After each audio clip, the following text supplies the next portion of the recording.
ఏపీలో స్థానిక ఎన్నికల సందడైతే మొదలైంది. ఎవరు ఎక్కడి నుంచి పోటీ చేస్తారు? ఏ ఎన్నికలు ముందు జరుగుతాయి? ఎలా ఈ ఎన్నికలు జరుగుతాయి? ఇలా అనేక అంశాల మీద చర్చ అయితే మొదలైంది. రాజకీయ పార్టీల్లో కూడా సందడి షురూ అయింది. ఏ పార్టీకి ఎన్ని సీట్లు తీసుకోవాలి? కూటమిలో ఎలా సర్దుబాటు చేసుకోవాలి?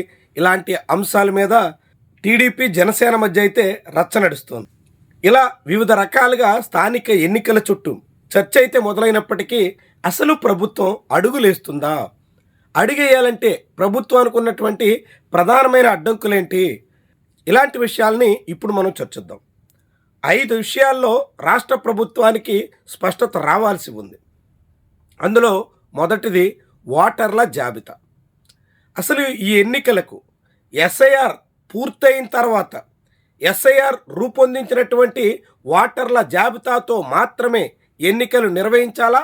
కాకుంటే గతం నుంచి అందుబాటులో ఉన్నటువంటి ఓటర్ల జాబితా ద్వారా ఎన్నికలకు పూనుకోవాలా అన్న దాని మీద ప్రభుత్వం ఇంకా మల్ల గుల్లాలు పడుతుంది. ఆంధ్రప్రదేశ్లో తుది ఓటర్ల జాబితా ఎస్ఐఆర్ ప్రక్రియ తర్వాత విడుదల చేసేదానికి అక్టోబర్ 3వ తారీఖు వరకు గడువు ఉంది. అక్టోబర్ 3 నాటికి ఓటర్ల జాబితా వస్తే ఆ తర్వాత వార్డులు, డివిజన్ల వారీగా వాటిని విభజించి దానికి తగ్గట్టుగా ఎన్నికల ప్రక్రియలోకి వెళ్లాల్సి ఉంటుంది. అంటే అక్టోబర్ నెలాఖరు వరకు ఎన్నికల ప్రక్రియ ప్రారంభించడానికి ఓటర్ల జాబితా ప్రధానమైనటువంటి సమస్య.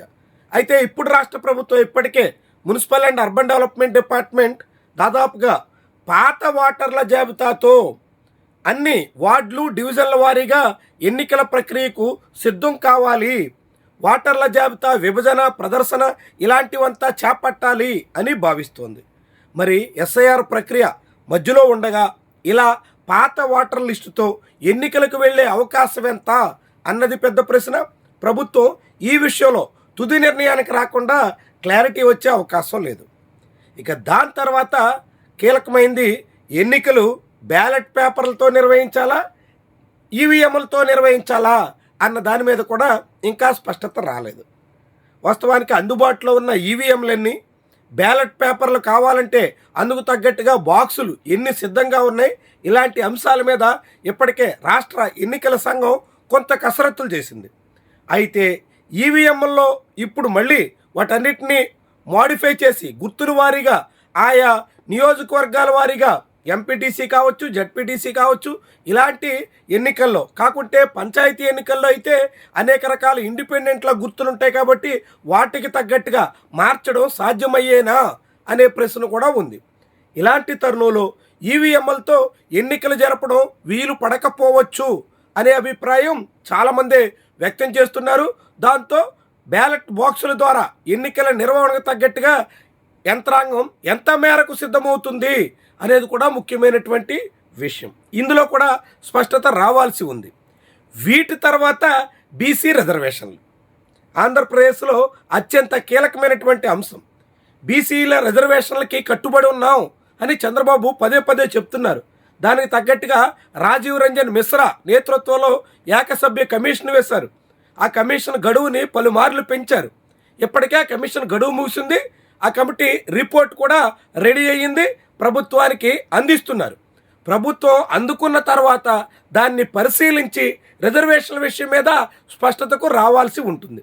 అయితే ఇప్పటికే ఈ కమిటీ నివేదికకు సంబంధించి స్థానికంగా ఎక్కడ పరిస్థితులకి అనుగుణంగా ఆయా ప్రాంతాల్లో రిజర్వేషన్లు నిర్ణయం తీసుకోవాలి, కానీ అంతిమంగా 50% లోబడి మాత్రమే బీసీ రిజర్వేషన్లు కూడా ఉండాలి అనే మాటనైతే ఆ కమిటీ చెప్పినట్టుగా కథనాలు వచ్చాయి.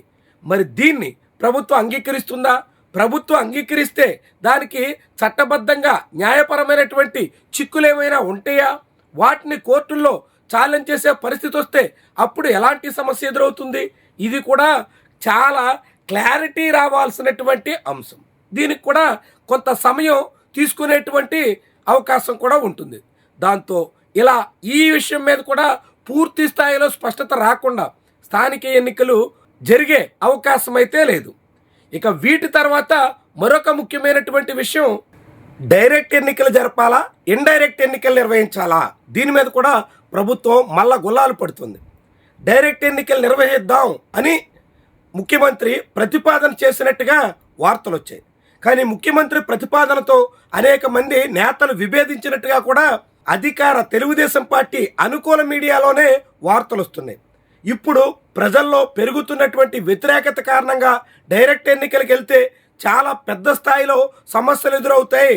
విపక్షాన్ని ఎదుర్కోవడం, ప్రజాభిప్రాయాన్ని అనుగుణంగా మలుచుకోవడం కష్టమవుతుంది అనే మాటను పలువురు మంత్రులు ముఖ్యమంత్రి దగ్గర ప్రతిపాదించినట్టుగా సమాచారం. మరి దాంతో రాష్ట్ర ప్రభుత్వం అసలు ఎన్నికల నిర్వహణకు సిద్ధమైతే ఆ ఎన్నికలు డైరెక్ట్గానా ఇండైరెక్ట్గానా అన్న దాని మీద తుది నిర్ణయానికి రావాల్సి ఉంటుంది.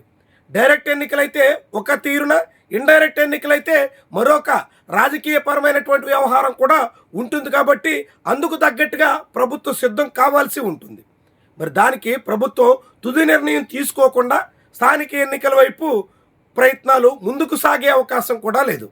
ఇక అన్నింటికన్నా మించి రాజకీయపరమైనటువంటి కీలక నిర్ణయం ఉంది.